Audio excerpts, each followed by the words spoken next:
My vacation, a trip through boredom to peace.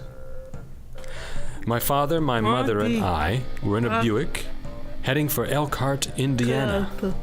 It was Mother's Day weekend, and the weather was much too hot for May, almost too hot for flowers.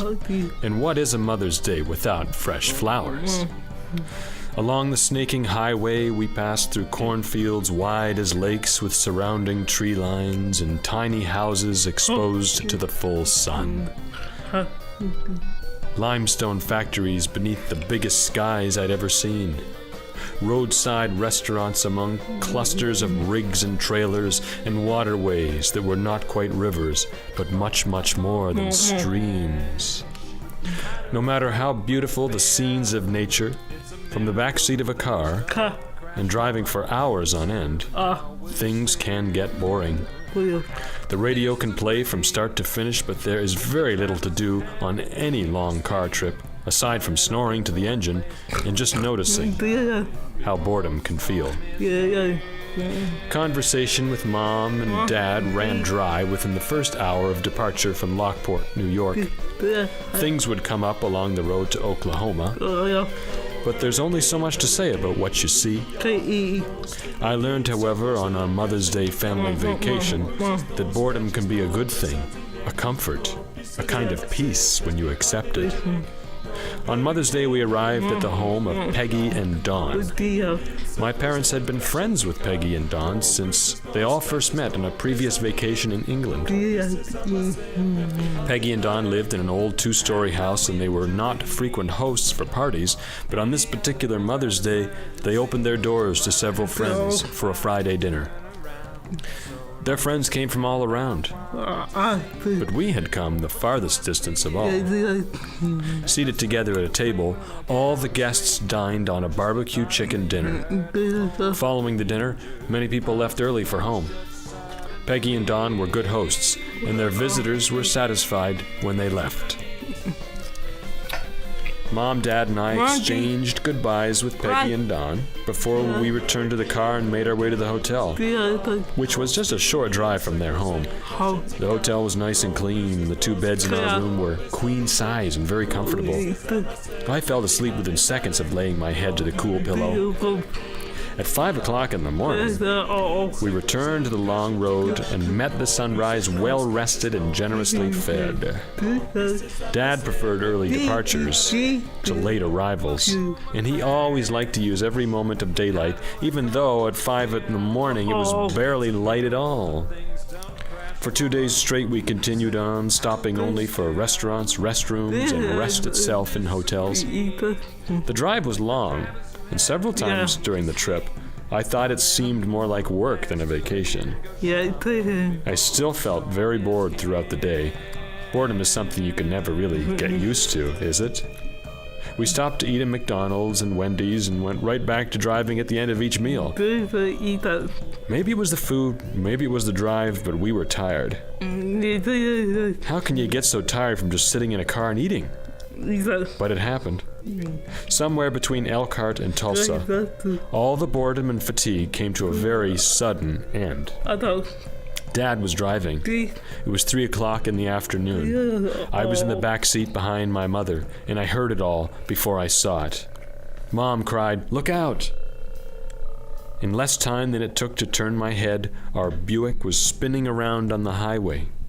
It seemed to spin forever, but it only went around once. When I came to from the shock of the head-on collision with the other car, I asked, "Mom, Dad, you okay?" "We're fine, Stacy," they said together, "but never mind us. Are you hurt?" No. I was fine, and so were they. Somehow, not one of us had even a scratch or a bruise. Our car, however, was destroyed. We'd been wearing our seatbelts, but our poor car wasn't wearing a seatbelt because, well, that just wouldn't make sense now, would it? Now, Mom and Dad got out of the car and checked it to make sure no gas was leaking. They could not get my wheelchair out of the trunk because the car had been crushed. I had to sit in the car and wait for the police to arrive. A police cruiser arrived about 5 minutes after the crash to make sure we were all okay. A stranger had stopped to help us. He said he'd take us to the nearest hotel so we could rest. He and my father helped me out of the back seat of our destroyed Buick, and together they all placed me in the man's back seat. The police officer talked to the driver who hit us, and the other driver had no injuries. His car was damaged beyond repair. It seemed as though the accident was entirely the fault of that other driver. The man who stopped to help us took us to our hotel and left. We were settled in our rooms and took a minute to breathe. Mom phoned my brother Scott to tell him we had been in an accident. He was very relieved to hear that none of us had been hurt. It was hard for us to sleep that night, and I know I was still in shock from the crash. It was like I couldn't get the scene out of my head, and when I'd see it, I'd feel it all over again. The next morning at 11, Dad went and saw the rental of a replacement car for the rest of our trip. Next, Dad went to see the wrecked car and got back our luggage and my wheelchair. I was lucky that my chair was still in working condition. When Dad arrived back at the hotel, we loaded all of our belongings into the new car and set out again for our destination. And for the rest of the trip, I never felt boredom. Not once. In fact, I missed feeling bored because after the accident, I felt scared to be in the car. I knew that boredom could be peaceful then. Before the accident, I wanted something to do for the long drive, but after the accident, I hoped for nothing to do for the long drive. We arrived safely in Tulsa, Oklahoma. Now, the person I was most excited to see on our trip was my good friend Connie. Connie and I had not seen each other for nearly 18 years. It had been a long time, but it was good to spend time with her again. My favorite part of my time with Connie was a trip to the casino. Though we did not win any money, we did have a lot of fun, and we enjoyed a fine meal at an excellent restaurant. My parents and I spent 2 days in Oklahoma with Connie, and though it wasn't enough time, it was a good time that I'll never forget. I'll have it forever. Connie and I parted ways as my family returned to the road. The trip was long. I hoped that our drive would be safe and peaceful. And it was. Our next destination was DeQueen, Arkansas, the hometown of my aunt, Kaylin, and her son, my nephew, Brett. After the 2-day drive, I finally got to see Brett, who was in high school and a very good football player. So many years had passed since I last saw him that I could not believe he was nearly fully grown and also on the high school football team. We visited and ate together and had a merry time. Though nothing exciting happened when visiting my aunt and nephew, the time felt good because we were all safe, together, and happy. We stayed in DeQueen for 2 weeks, and by the end I wanted to move to Tunica, Mississippi.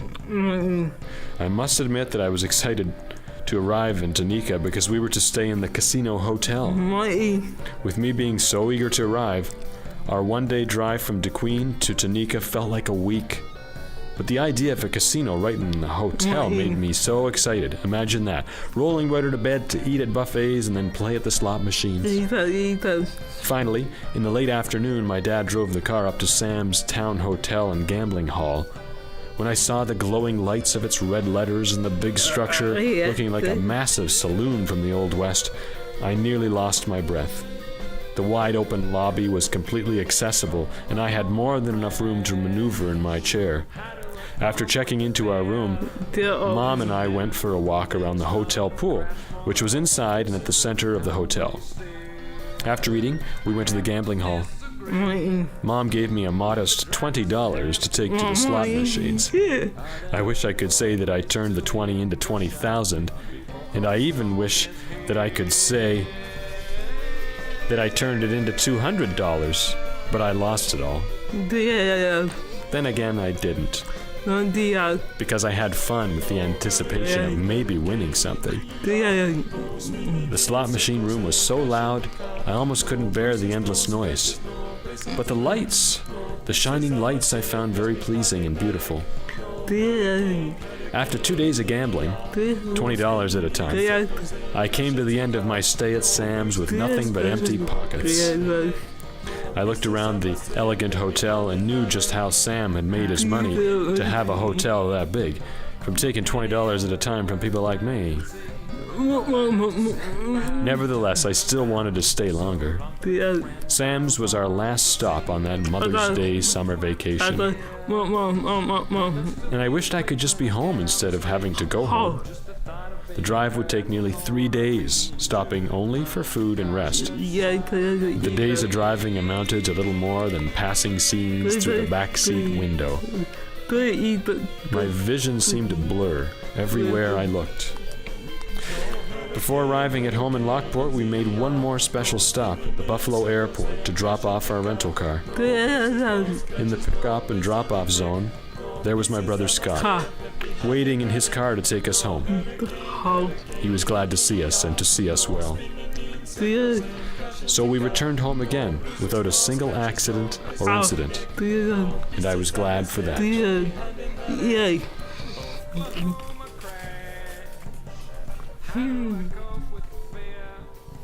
It's a miracle that things don't crash more often. Consider